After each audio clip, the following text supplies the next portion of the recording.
Upag manying konjingon adihi takam lok ka number 1 society area. Konno melo ngolu akum lo dirap changla rami kon yebulwai saya alonga mo kon yebulwai isi gidana ko dan ko mo yebulwai tilo ka ali lo tilo ngolu ani dire isi ali lo pra kita और आप ना सीसा ना हो more than 10 years लांबी लोग आता मोटा का और लोग सापर की कापिला मोरू mindset है आई मार डेवलप लगा पे ये रूपक पर मोरू backward society पर मोरू रूपक इधर इधर लगा मोरू इक्विला कपल इक्विला लेकिन मैं भी मोरू विकसित कृषि संकल्प अभियान इमें बहुत ताकत मांगों बहुत ताकत मांगों नॉलिंग को गलत ताकत है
manying konjingon adihi takam lok ka number 1 society area.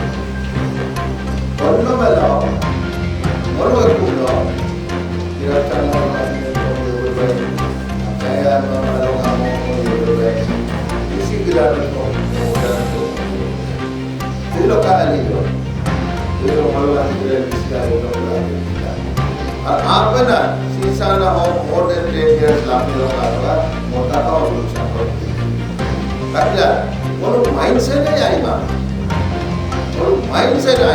Develop लगा पे ये रूपक पर मोरू backward society पर मोरू का इधर लगा मोरू इक्विला कपल इक्विला लेकिन मैं भी मोरू विकसित कृषि संकल्प अभियान इमें बहुत ताकत मांगों नॉलिंग को गलत ताकत है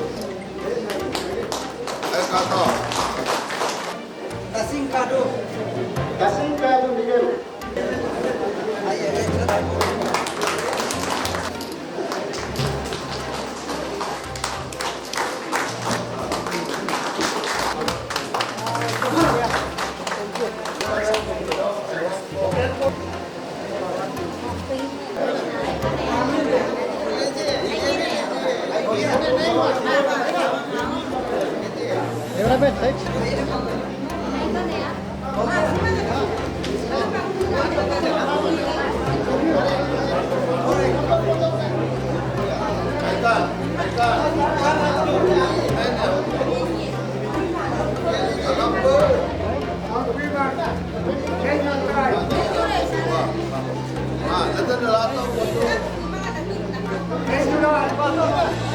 जैसे कि स्पीच में ये लोग बोला जैसे अब भी एक प्रोग्रेसिव फार्मर है तो साथ साथ में सर अब यहाँ 37 का ये एमएलए है सर। आज का दिन में जैसे कि विकसित कृषि संकल्प अभियान आज लॉन्चिंग हुआ तो सर देखा गया आपका ये बस्ती भी तो बोलने से बहुत इंजीनियर है लेकिन यहाँ में बहुत एग्रीकल्चर प्रोडक्शन बहुत है तो गवर्नमेंट का ये सर ये को इनिशिएटिव को आप क्या बोलना चाहें? ये जो हमारा आदरणीय कृषि मंत्री और हमारे आदरणीय प्रधानमंत्री श्री नरेंद्र मोदी का उनका नेतृत्व में ये जो हमारे विकसित कृषि संकल्प अभियान को शुरुआत किया है, अभी हम निरम बस्ती से शुरू किया है हमारा जिला ईस्ट सियांग का। तो मैं आभार व्यक्त करूँगा हमारा डीसी साहब को कि उन्होंने यहाँ उतना समय निकाला और हमारे यहाँ के ऑफिसर्स जितने थे सब आए और इसमें लोगों में जो उनका मानसिकता था कि कृषि को हम उत्तम रखना है, इसको हमने फिर दोहराया है। और मैं चाहता हूं कि हमारे जितने भी 37 के कॉन्स्टिट्यूंसी के और ईस्ट सियांग के भी, क्योंकि यहाँ चाहे बागबानी हो चाहे खेती हो, हमारे यहाँ के लोग बहुत ज़्यादा उसको दिलचस्पी लेता है। और इसको हम जैसे अभी आज भी मैं बताया कि दुनिया का विश्व में हम अभी चौथा एक डेवलप नेशन हो गया है।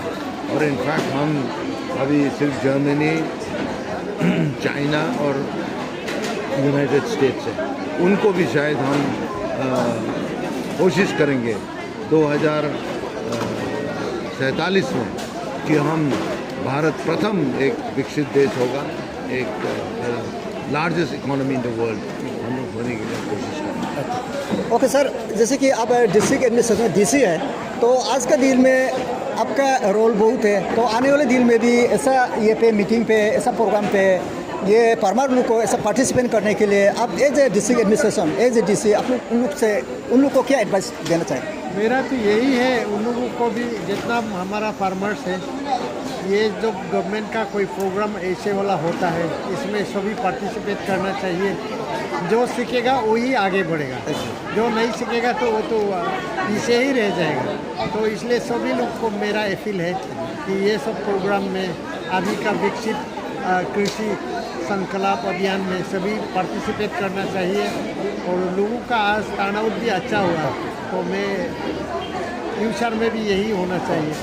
ओके सर, अब ये ऐसे डिस्ट्रिक्ट एडमिनिस्ट्रेशन सर, ये इसलिए हम बोलना चाह रहे हैं, पूछना चाह रहे हैं सर। देखिए हम लोग का ये में अभी फार्मर लोग एंटायर मनी इस सियांग में का बात कर रहे हैं। जैसे कि हम लोग का फार्मर लोग खेती को बिल्कुल छोड़ दिया, जो WRC जो पानी खेती को सर आजकल बिल्कुल छोड़ रहा है। तो गवर्नमेंट शायद चावल दे रहा है, इस वजह से है ना, क्या है सर, क्या बोलना चाहिए? नहीं, देखो, एक तो लेबर का शॉर्टेजेस भी हुआ है, और मैं तो सभी को अपील करता है कि खेती को तो सभी करना चाहिए, क्योंकि यही है हमारा बेसिक फाउंडेशन।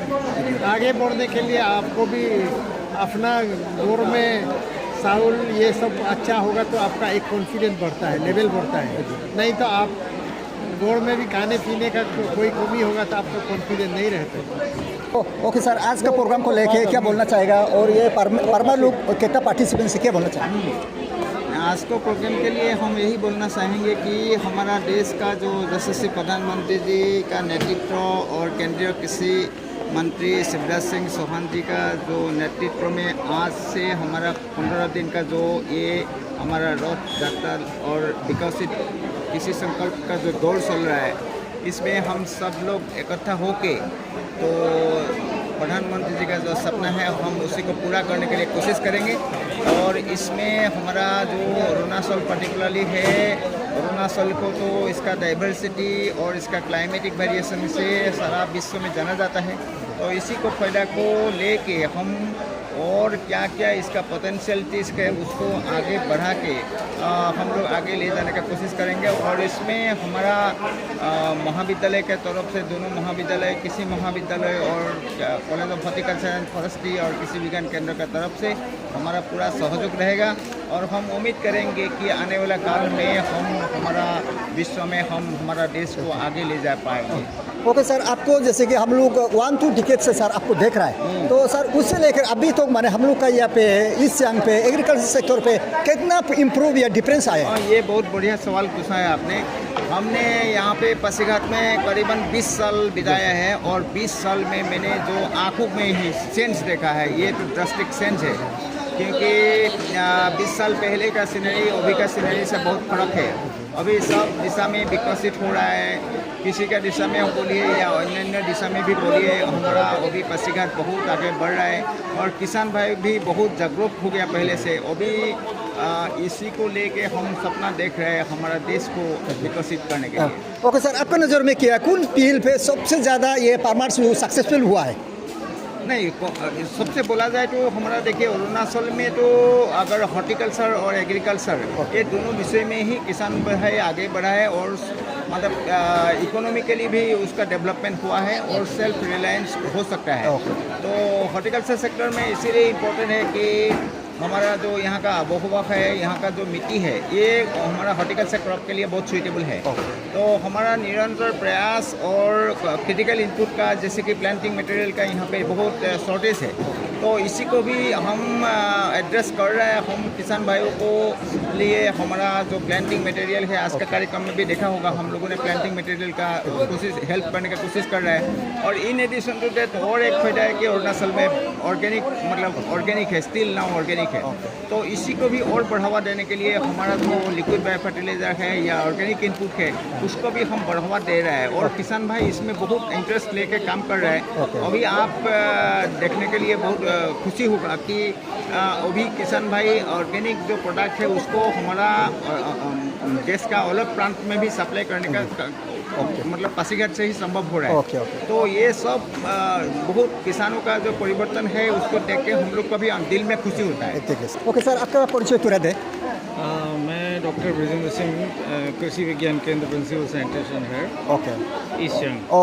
ओके सर, आपसे ये जानना चाहेगा, जैसे कि सर हम लोग का यहाँ में बहुत ऐसा क्रिटिक्स आता है, कंप्लेन आता है, जैसे कि एग्रीकल्चर सेक्टर पे सर पेस्टिसाइड बहुत यूज़ कर रहा है, तो उसके लिए हेल्थ को बहुत इफेक्ट आया बोला है। तो सर एज आप ये होके डॉक्टर होके इसको मिनिमाइज या क्या चीज़ पे उसको ये यूज़ होने से अच्छा, आप क्या बोलना चाहिए? एक्चुअली अभी विकसित कृषि संकल्प अभियान जो हमारा चल रहा है, इसका मेन पर्पज़ ही यही है कि जो बेस्ट टेक्नोलॉजीज़ हैं, जो इको फ्रेंडली हैं, फार्मर फ्रेंडली हैं, इको फ्रेंडली हैं, उन टेक्नोलॉजीज़ को फार्मर्स के बीच में ज़्यादा से ज़्यादा अवेयरनेस लाना, ताकि जो अनजुडिशियस यूज हो रहा है फर्टिलाइज़र का, पेस्टिसाइड का, उसको कम से कम किया जा सके। इसके साथ ही जो हमारी गवर्नमेंट की स्कीम है, चाहे वो अरुणाचल सरकार की हो चाहे केंद्र सरकार की हो, वो स्कीम का फ़ायदा जो है मार्जिनल और स्मॉल फार्मर्स को मिल सके, क्योंकि अभी कई फार्मर ऐसे हैं जिनको स्कीम्स का पता ही नहीं है। तो हमारा बेसिक पर्पज़ केंद्र सरकार का इस अभियान के जरिए यही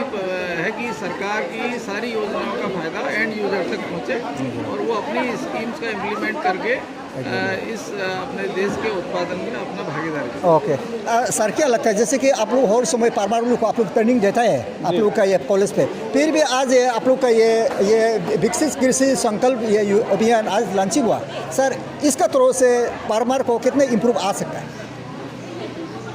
ये एक्चुअली एक जो प्रोग्राम होता था सरकार आपके द्वार, उसमें घर घर जाकर के ऑफिसर्स अपनी बात कहते थे, उसी संदर्भ में ये स्पेशली एग्रीकल्चर से रिलेटेड है, कृषि से रिलेटेड है। तो इसमें सारे विभाग के, कृषि विभाग और एलाइड जो सेक्टर के अधिकारी हैं, केवीके है, हमारा आईसीआर और सेंट्रल एग्रीकल्चर यूनिवर्सिटी के जो हमारे फैकल्टीज़ हैं, वो आगे गांव-गांव में किसानों को डायरेक्ट अपनी जानकारी देना चाह रहे हैं। तो मुझे लगता है कि ये बहुत इफेक्टिव रहेगा और निश्चित रूप से इसका आप देखेंगे प्री खरीफ सीजन जो अभी चल रहा है, इसके बाद में जब खरीफ सीजन में क्रॉप लगाएंगे फार्मर, तो दिसंबर तक 100% इसका जो है रिजल्ट आएगा और अपने को इसका रिजल्ट जो है इनकम के रूप में, प्रोडक्शन के रूप में जरूर मिलेगा।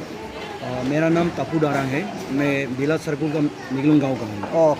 ओके सर, आज देखा गया जैसे कि ये मीरम बस्ती पे विकसित ये कृषि संकल्प यह अभियान जो आप लोग का ये एरिया पे मीरम पे ये आज ये है लॉन्चिंग हुआ, तो उसको लेके आप एज ए प्रोग्रेसिव फार्मर क्या बोलना चाहिए?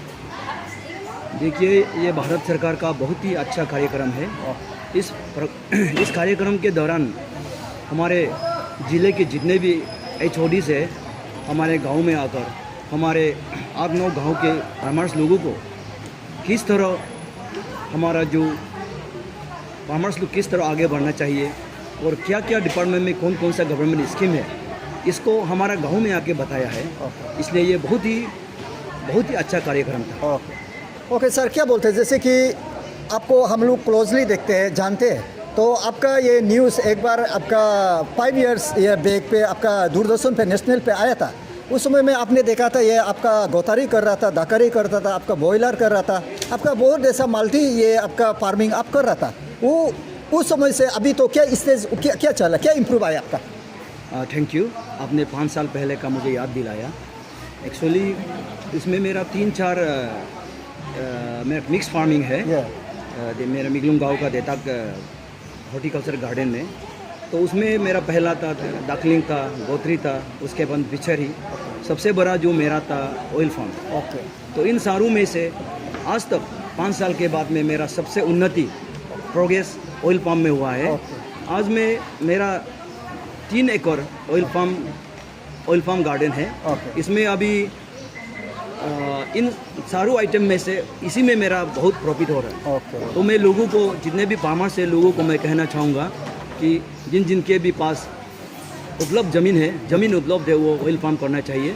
साथ साथ में हमें मिक्स फार्मिंग भी करना चाहिए, क्योंकि एक पौधा या एक चीज़ खरीदने से हमारा जो इनकम में गैपिंग हो जाता है। तो अगर आप डागलिंग करेगा, फिशरी करेगा, साथ में आपका खेती होगा, तो हमारा जो इनकम जो है रेगुलर थोड़ा आता है। फिर भी साल में जाके हमारा जो इनकम जो 2 गुनी 3 गुना हो जाता है। सर, ये भी ये एक जैसे कि हम लोग का ये में एमएलए साहब ने कहा है, आप लोग का इनकम को भी थोड़ा ये में हाईलाइट करना है, इसलिए आपको पूछ रहा है। तो आपका साल का ये इनकम एवरेज क्या है? जैसे मैंने आपको बताया, इन सारों मेरा जो आइटम है, इसमें से मेरा ऑयल पाम ही सबसे अच्छा है। तो ऑयल पाम मेरा ओनली 3 हेक्टेयर से, उसमें 300 नोस हमने प्लांटेशन किया है।